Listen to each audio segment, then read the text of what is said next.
Y vamos a mirar en esta parte de la exaltación de Él, que no solamente Él ha sido exaltado para estar a la diestra del Altísimo como nuestro sumo sacerdote, y ustedes recuerdan que el sumo sacerdote ofrece sacrificios, ¿verdad?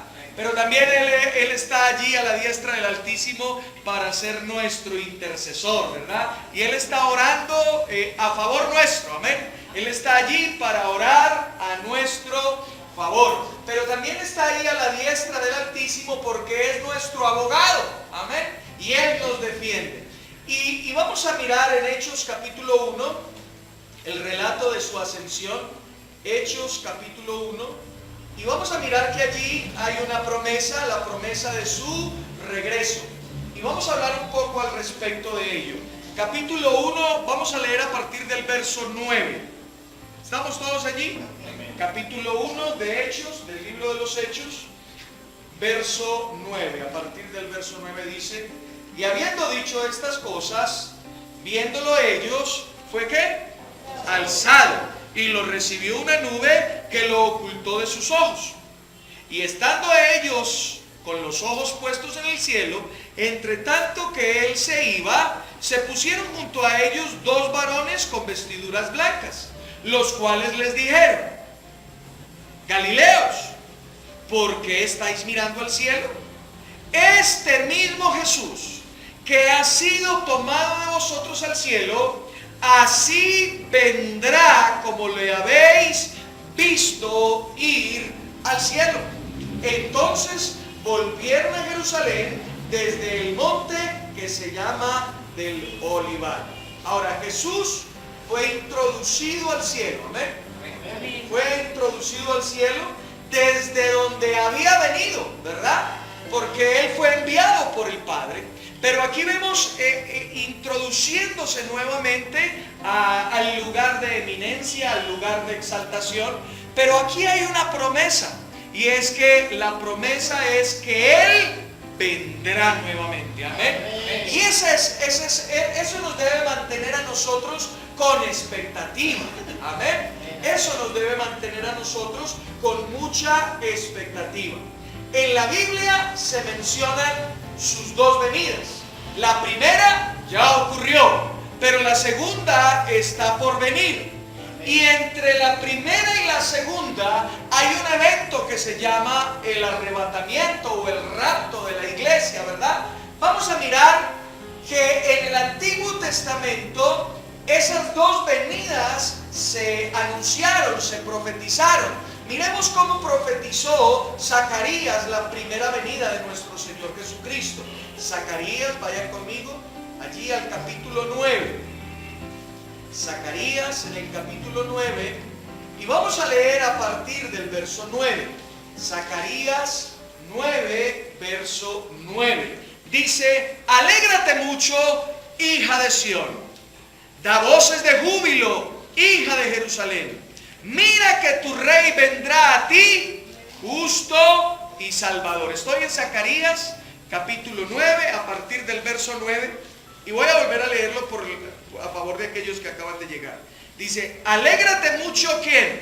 Hija de Sión. Ya ustedes saben que Jerusalén está establecido sobre tres montes: el monte de Sión, el monte Moriah y el monte de los Olivos. Les dice aquí: alégrate mucho, hija de Sión, da voces de júbilo, hija de Jerusalén. Mira que tu rey vendrá a ti, justo y salvador, pero humilde, cabalgando sobre un asno, sobre un pollino, hijo de asna. Amén. Entonces vemos cómo se cumple esta profecía. Y miremos Juan capítulo 12, en el Nuevo Testamento. Juan, en el capítulo 12, ahí está el cumplimiento de esta profecía. Leamos a partir del verso 12. Ahí hay un título que dice: la entrada triunfal en Jerusalén. Estamos mirando cómo el Antiguo y el Nuevo Testamento, el Antiguo profetiza y en el Nuevo se cumple lo de su primera venida. Y dice allí a partir del verso 12, dice: El siguiente día, grandes multitudes que habían ido a la fiesta, al oír que Jesús llegaba a Jerusalén, tomaron ramas de palmeras y saliendo a recibirlo y clamaban: Hosana, bendito el que viene en el nombre del Señor, el Rey de Israel. Halló Jesús un asnillo y montó sobre él, como está escrito. Y note lo que dice, verso 15: no temas, hija de Sión, tu rey viene montado sobre un pollino de asna. Entonces aquí vemos el cumplimiento de la profecía que casi 700 años atrás se había proclamado acerca de su venida, de su primera venida. Pero también la palabra allí en Zacarías, vuelva a Zacarías. Zacarías no solamente profetizó su primera venida, sino que también profetizó su segunda venida. Zacarías capítulo 14.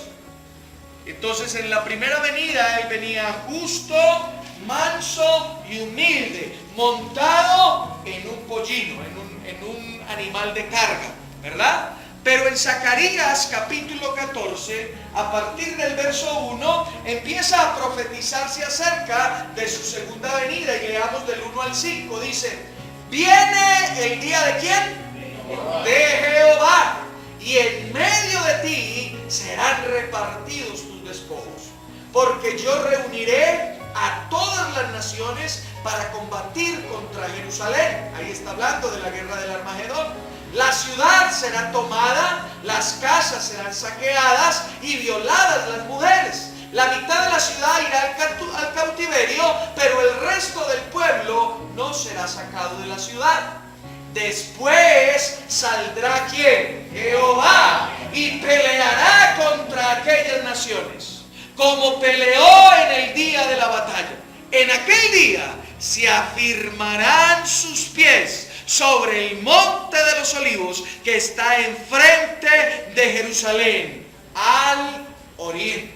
Amén. Salte al verso, por favor, salte al verso 9. Y el verso 9 dice: y Jehová será rey sobre toda la tierra. En aquel día Jehová será único y único será su nombre. Toda esta tierra se volverá como llanura, desde Geba hasta Rimón, al sur de Jerusalén. Ahora, vemos entonces, y si usted quiere leer en Apocalipsis cómo será esa segunda venida, usted puede leerlo en el capítulo 19 de Apocalipsis. Ahí se describe a nuestro Señor como nuestro Señor resucitado, y cómo vendrá cabalgando en caballos blancos juntamente con todos los santos, ¿verdad? Entonces, note una cosa, en su primera venida él vino como el cordero para ser sacrificado, y por eso venía montado en un pollino, en un asna, y eso hablaba de su humildad, de su mansedumbre. Pero en su segunda venida no vendrá como el cordero, vendrá como el león de Judá, montado sobre un caballo blanco. En las épocas antiguas los generales de guerra cabalgaban en caballos blancos, amén. Y usted y yo cabalgaremos junto al amado, amén. Amén. Cabalgaremos junto a él, amén. Ahora, entre estos dos eventos hay un evento que se llama el rapto de la iglesia, amén. Y yo quiero hablar un poquito de esto. Algunos de ustedes ya me han escuchado hablar al respecto, pero en favor de ustedes, los que ya me han escuchado de este tema, les recuerdo que en la repetición está la revelación.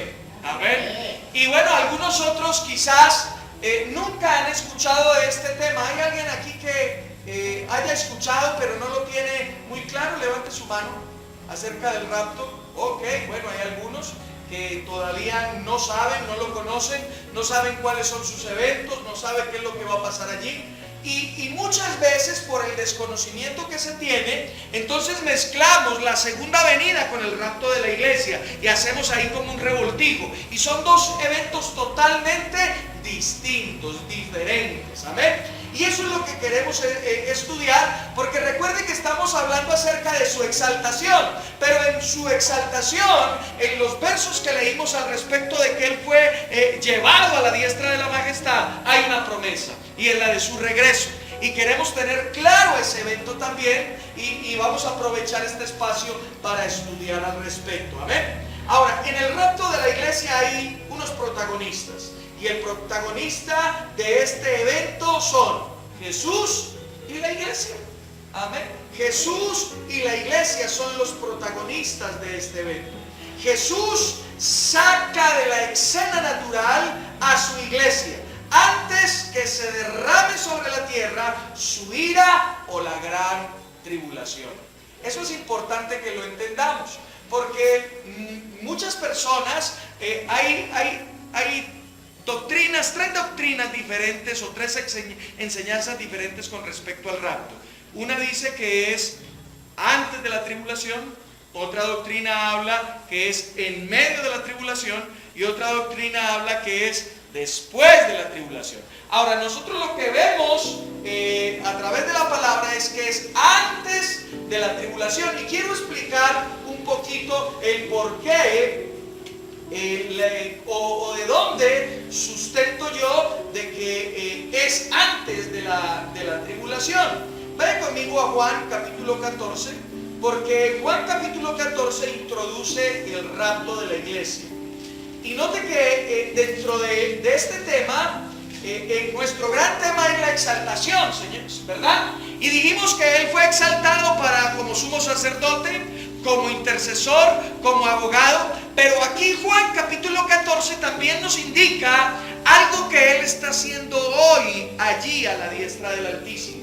Y miren lo que dice 14 a partir del verso 1. Vamos a leer del verso 1 hasta el 4. Amén. Dice: no se turbe vuestro corazón. ¿Creéis en Dios? Creed también en mí. En la casa de mi Padre muchas moradas hay. Si así no fuera, yo os lo hubiera dicho. Voy pues, ¿a qué? O sea, Él en este momento está preparando ese lugar para usted y para mí. No solamente está haciendo las veces de sumo sacerdote, ofreció un sacrificio, no solamente está intercediendo, orando por las necesidades suyas y mías, no solamente está abogando por usted, sino que también nos está preparando una morada celestial. ¿Aló? Amén. Bueno, yo creí que eso los iba a alegrar. Amén. A mí sí me alegra, amén. Dice: en la casa de mi Padre muchas moradas hay. Si así no fuera, yo os lo hubiera dicho. Voy pues a preparar lugar para vosotros. Y si me voy y os preparo lugar, vendré otra vez y os tomaré a mí mismo, para que donde yo esté, vosotros estéis también. Y sabéis a dónde voy y sabéis el camino. Ahora, esto me alegra muchísimo, porque no solamente Él dice que va a ir a preparar una morada, sino que también dice: voy a venir por ustedes y me los voy a llevar. ¿Y para qué? ¿Por qué me los voy a llevar? Porque dice ahí tomaré. La palabra tomaré en el griego habla acerca de raptar con violencia, de quitar con violencia. O sea que estos versos están introduciendo la doctrina o la enseñanza del rapto. Pero dice algo que nos va a tomar y nos va a llevar ¿a dónde? A donde Él está. ¿Aló? Amén. ¿Esas son buenas noticias para usted? Amén. Bueno, y si no, antes que le piquen caña. Sí, porque imagínense, amén, vamos a estar por toda una eternidad con Él. Amén. Amén. Gloria a Dios. Ahora, vamos a mirar en Romanos. Ustedes vimos allí Juan introduce y nos da una vez más la promesa que Él va a venir y nos va a tomar. Y ya les mencioné que esa palabra tomar allí da la idea de arrebatar con violencia algo, de tomar por la fuerza algo. O sea que está introduciendo en la enseñanza del rapto. Y miremos Romanos capítulo 2. Y vamos a leer del verso 1 hasta el 11. Aquí vamos a leer bastante. Del 1 al 11. Aquí dice: el justo juicio de Dios. Ahora, vamos a leer desde el 1, dice: Perdóname.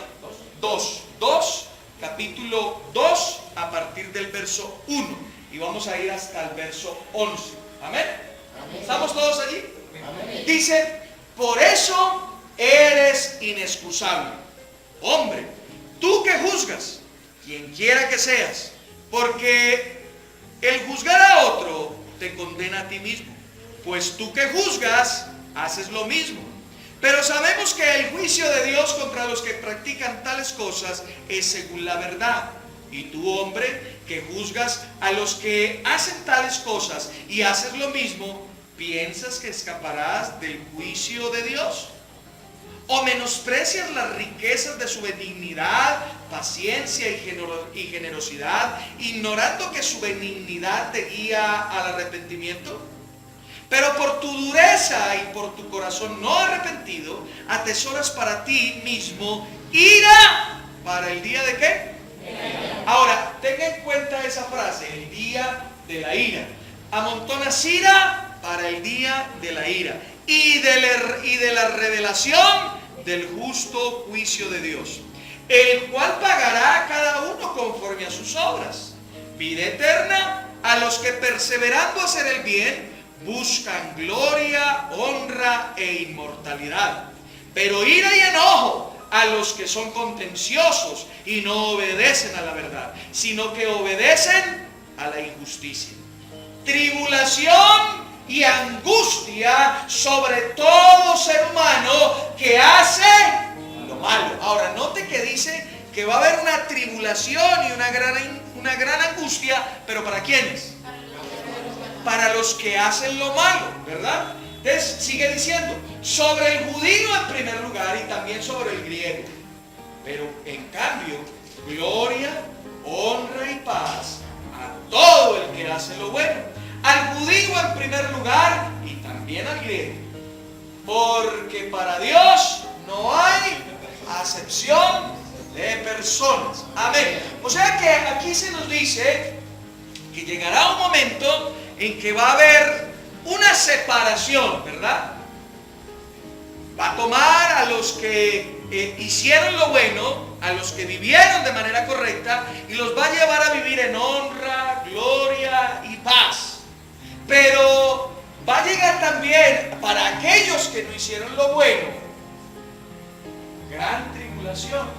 Ahora, el acto de bondad no es hacer buenas obras, sino creer en Jesús como Señor y Salvador. Amén. Esa es la buena obra, creer en Jesús como Señor y Salvador. Pero aquí dice que aquellos que hacen esa buena obra no sufriremos de su ira.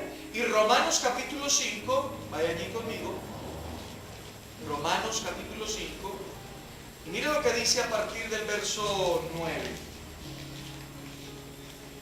¿Estamos ahí? Amén. Veamos desde el 8. Pero Dios muestra su amor para con nosotros, en que siendo aún pecadores, Cristo murió por nosotros. Con mucha más razón, habiendo sido ya justificados en su sangre, por Él, ¿por quién? Por Él seremos salvos ¿de qué? De la ira. Amén. Quiere decir entonces que los que estamos en Cristo no experimentaremos, no gustaremos de la ira de Dios. Y vimos en Romanos capítulo 2 que ese día de la ira traerá tribulación y gran angustia. Amén. Entonces estamos viendo que ese día de ira y de gran tribulación y angustia pues no nos pertenece, porque estamos en Cristo. Amén. Estamos en Cristo. Y miremos otro ejemplo más. Primera a los Tesalonicenses. Primera carta a los Tesalonicenses. Y vamos a leer a partir del capítulo 1, a partir de los versos 8 al 10. Primera carta a los Tesalonicenses, a partir del verso 8. ¿Estamos ahí? Primera carta a los Tesalonicenses, capítulo 1, a partir del verso 8. Amén. Dice, porque partiendo de vosotros ha sido divulgada la palabra del Señor, y no solo en Macedonia y Acaya, sino que también en todo lugar vuestra fe en Dios se ha extendido, de modo que nosotros no tenemos necesidad de hablar nada.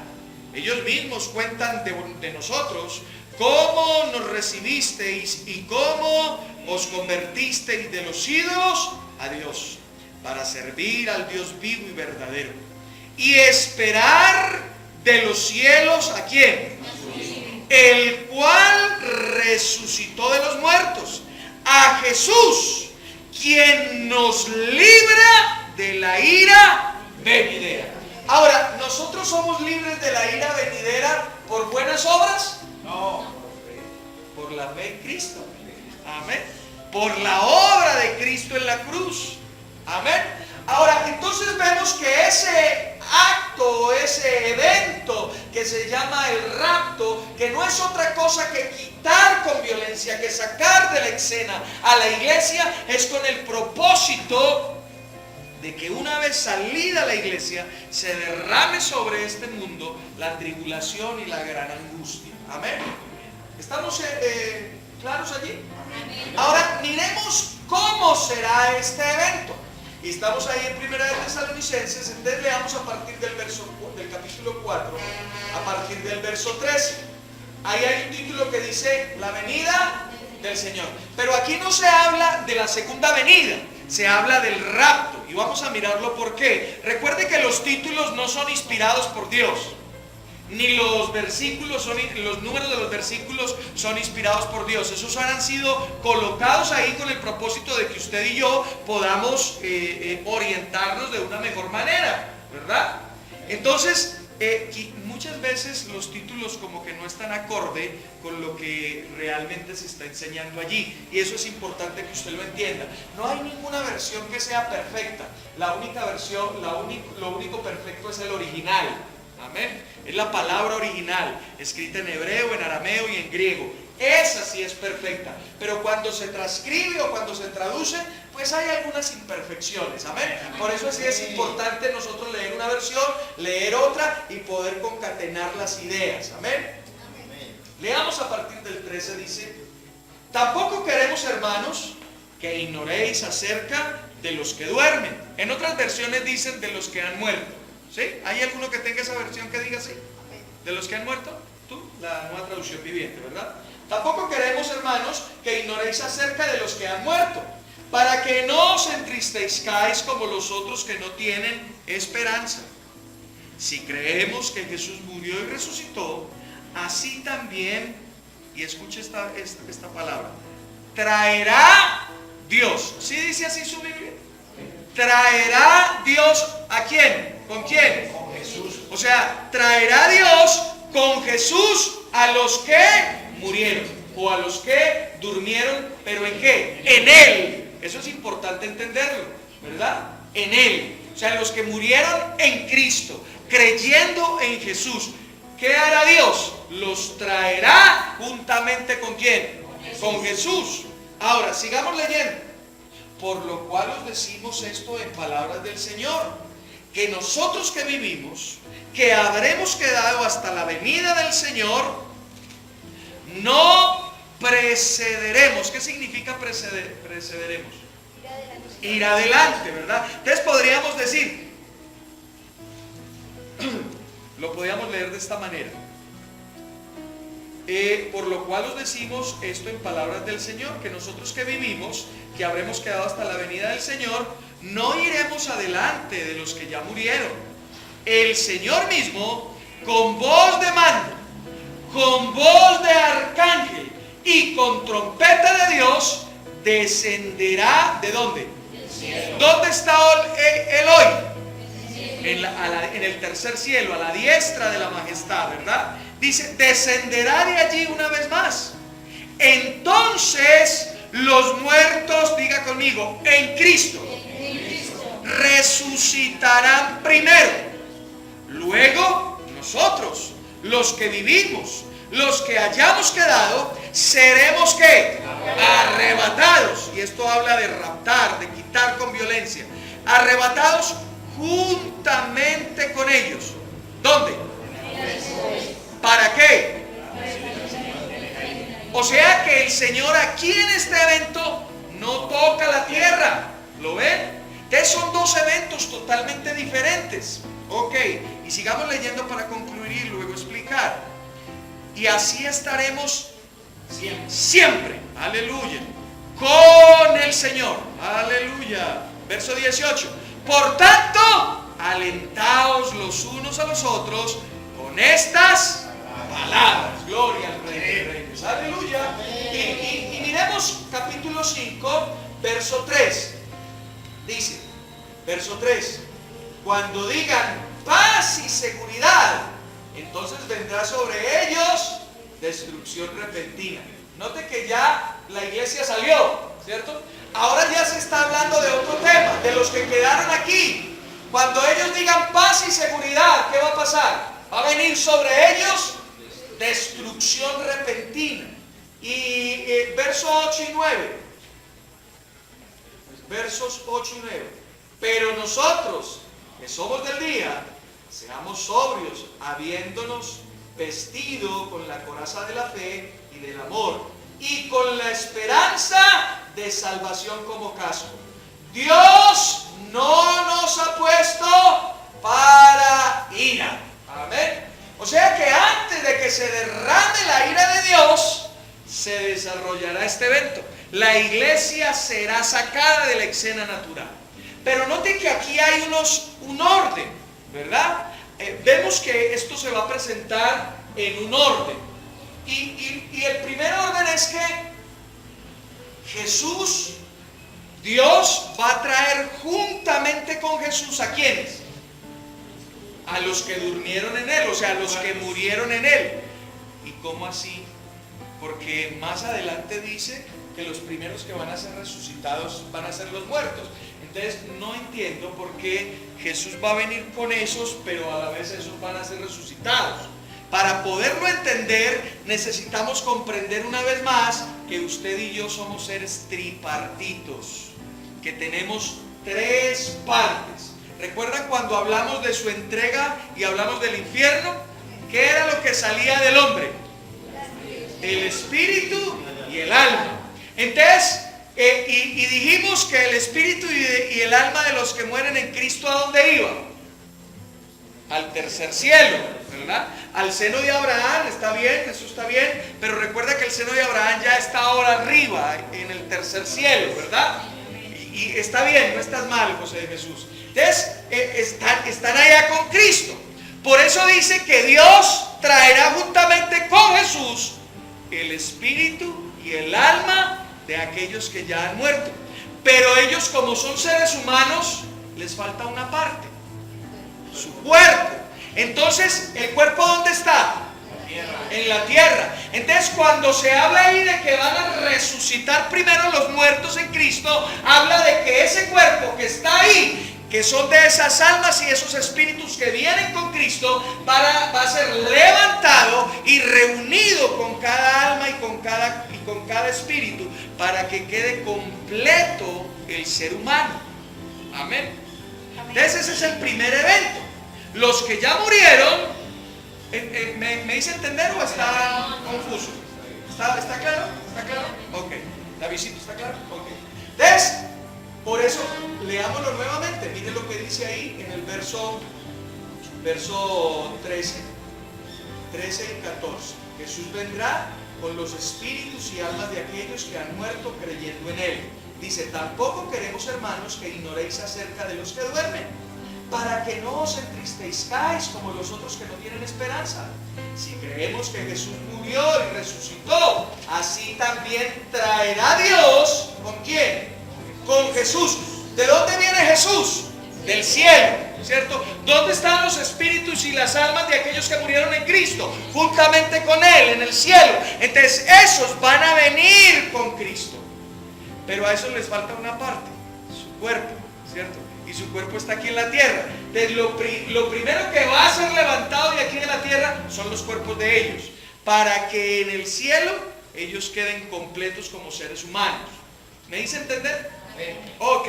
Alguno preguntará, y quizás alguno de los que me está escuchando por internet dirá, bueno, ¿y cómo así? ¿Eso que espíritu, alma y cuerpo, eso ¿De dónde lo sacó usted? Bueno, eso está en Primera de Tesalonicenses, capítulo 5, verso 23. Leámoslo a favor de ellos. Dice: que el mismo Dios de paz os santifique por completo, y todo vuestro ser, o sea que el ser humano está conformado por, dice, espíritu, alma y cuerpo.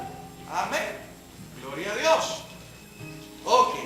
El segundo evento que vemos aquí en este listado es que los que estemos vivos aún seremos arrebatados y nuestros cuerpos serán transformados, ¿verdad? Entonces miremoslo en los versos 15 y 17. Capítulo 4, versos 15 y 17. ¿Estamos ahí? Dice: por lo cual os decimos esto en palabras del Señor, que nosotros que vivimos, que habremos quedado hasta la venida del Señor, no precederemos, y dijo mi hermana, no iremos adelante de los que durmieron. El Señor mismo, con voz de mando, con voz de arcángel y con trompeta de Dios, descenderá del cielo. Entonces los muertos en Cristo resucitarán primero. Luego nosotros, los que vivimos, los que hayamos quedado, seremos ¿qué? Arrebatados juntamente con ellos en las nubes para recibir al Señor en el aire. Entonces vemos ahí primero los que murieron van a ser transformados, reunidos allí, luego nosotros, ¿verdad? Ahora, alguno podría preguntar, bueno, ¿cómo así? Y bueno, somos arrebatados, ¿y este cuerpo qué? ¿Qué pasa con este cuerpo? Pues déjeme decirle que la Biblia dice que este cuerpo será transformado en un cuerpo glorioso. Miremos Romanos capítulo 8. No vaya a perder Tesalonicenses porque vamos a volver allí para finalizar. Pero Romanos capítulo 8 habla acerca de esto. Ahora, ¿quién es el que hace todo esto según el relato en Primera de Tesalonicenses? ¿Quién? Nuestro Señor Jesucristo. Él es el que hace todo esto. Pero note lo que dice en Romanos capítulo 8, porque alguno podría decir, bueno, pero aquí hay como una incoherencia, aquí como que no está alineada la palabra de Dios, pero miremos lo que sí. Romanos capítulo 8, verso 11 dice, 8:11, Romanos capítulo 8, verso 11 dice: y si el Espíritu, ese Espíritu está con ¿qué? O sea, ¿de quién está hablando? Del Espíritu Santo de Dios. Dice: y si el Espíritu de aquel que levantó de los muertos a Jesús está en vosotros, el que levantó de los muertos a Cristo Jesús vivificará también vuestros cuerpos mortales por su Espíritu que está en él. O sea que aquí Romanos dice que el que va a levantar a esos muertos, ¿quién es? El Espíritu Santo. Pero entonces no entiendo, porque en Primera de Tesalonicenses dice que es el Señor Jesús, pero aquí en Romanos dice que es el Espíritu Santo. Y algunos dirían, vea, si ve, ahí se equivocó la Biblia. Pues déjeme decirle que no, porque la Biblia también dice que el Señor y el Espíritu son uno. Amén. Aleluya.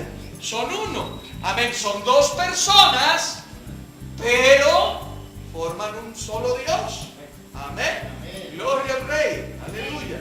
Romanos capítulo 8 entonces dice que esos cuerpos serán vivificados por el poder del Espíritu Santo. Pero Filipenses, vaya conmigo a Filipenses. Filipenses en el capítulo 3 nos dice que esos cuerpos que serán vivificados serán cuerpos gloriosos. Filipenses capítulo 3, y vamos a leer de los versos 20 y 21. Amén. Filipenses capítulo 3, versos 20 y 21 dice: pero nuestra ciudadanía ¿está dónde? ¿Hay alguno que esa versión como dice, amor, la nueva traducción viviente? En cambio nosotros somos ciudadanos del cielo. Ok, bueno, no es muy diferente, ¿verdad? Pero ¿de dónde somos usted y yo? Del suelo. Entonces ahí está, ¿de dónde? ¿Del suelo? No, del cielo. Amén. Según lo que dice esta palabra, entonces hay extraterrestres. Usted y yo, amén. Gloria a Dios, aleluya. Amén. Pero nuestra ciudadanía está en los cielos, de donde también esperamos ¿a quién? Al Salvador, al Señor Jesucristo. Ahora, note lo que dice el verso 21. Él transformará. Y esa palabra transformará habla de cambiar, ¿verdad? De sufrir una metamorfosis, ¿verdad? Un cambio radical. Transformará nuestro cuerpo mortal en un cuerpo glorioso. Ahora note esto: semejante al suyo. ¿Y ese suyo a quién se refiere? A Jesús, ¿verdad? O sea que nuestro cuerpo, una vez vivificado por el Espíritu Santo, se convertirá en un cuerpo glorioso. Y entonces nosotros podríamos, más o menos por el relato de que se nos cuenta en los evangelios, entender un poco cómo va a ser ese cuerpo. Porque recuerdan que después de que el Señor Jesucristo resucitó, hubo unos eventos donde Él se apareció, ¿verdad? Y entonces, a partir de lo que hizo Él, podemos ver cómo va a ser nuestro cuerpo.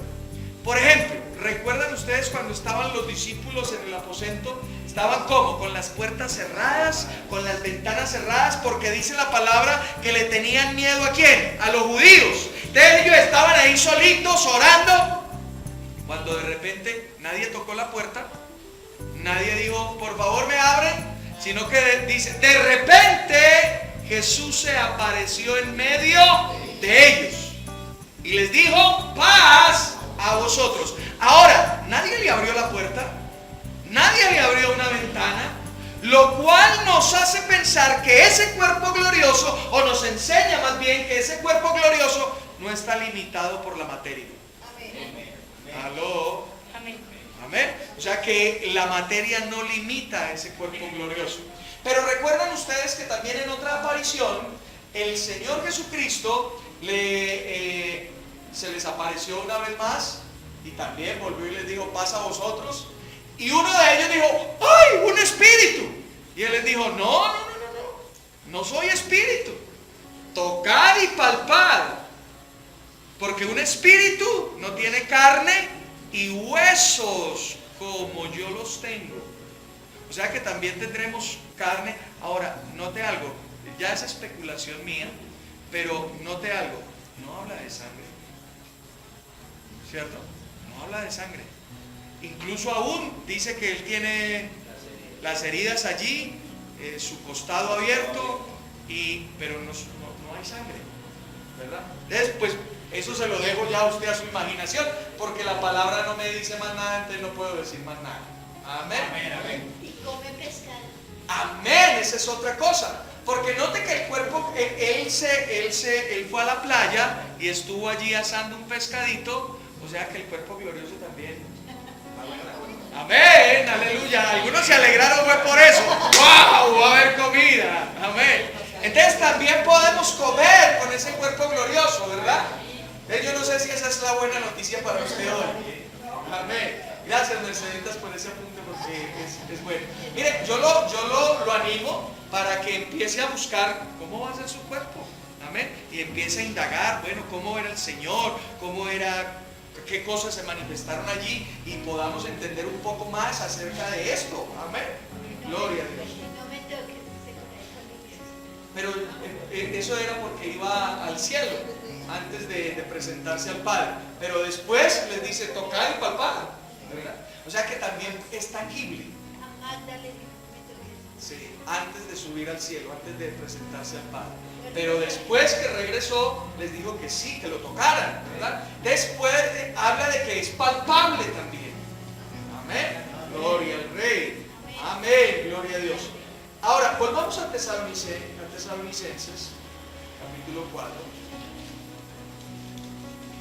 Y note que este evento es diferente a la segunda venida, porque lo leímos en Zacarías 14, que su segunda venida Él va a tocar, o sus pies van a posar ¿dónde?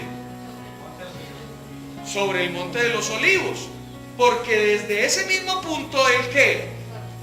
Ascendió al cielo, y a ese mismo punto va a regresar. Pero es en ese evento de la segunda venida, sus pies sí tocan la tierra, pero en el rapto no. Y miremos en el verso 17, capítulo 4, verso 17.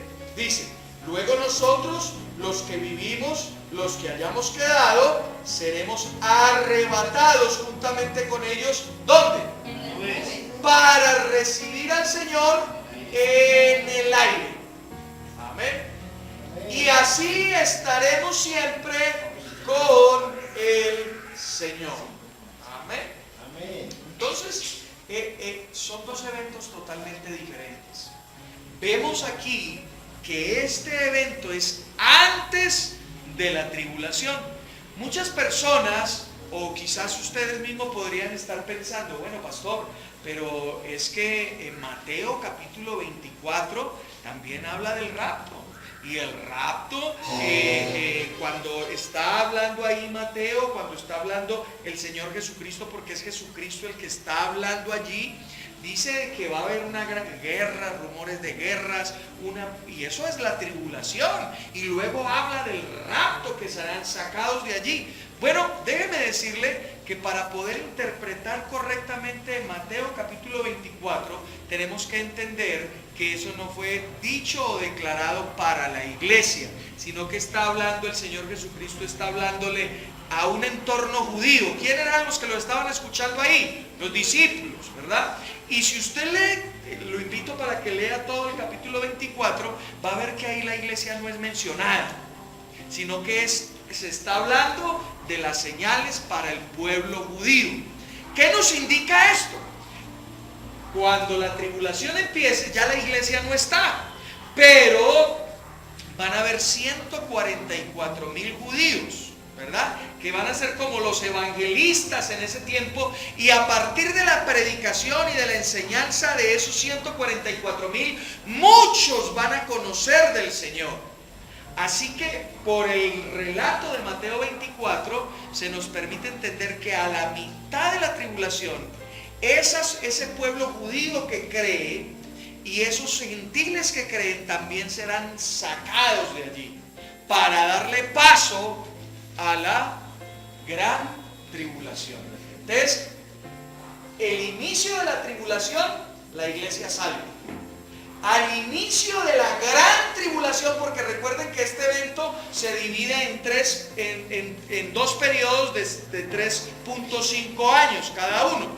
La tribulación, 3.5 años; la gran tribulación, 3.5 años. Los 144,000 empezarán a predicar. La gran mayoría del pueblo judío que esté ahí en ese momento con vida creerá, conocerá del Señor. Ellos serán también sacados de allí y luego iniciará la gran tribulación. Entonces podemos ver que habrían como dos raptos: el rapto de la iglesia y el rapto también del pueblo judío, por lo que dice Mateo capítulo 24. Amén. Entonces tenemos que entender el contexto donde se dice cada cosa para poder tener una interpretación correcta, ¿verdad?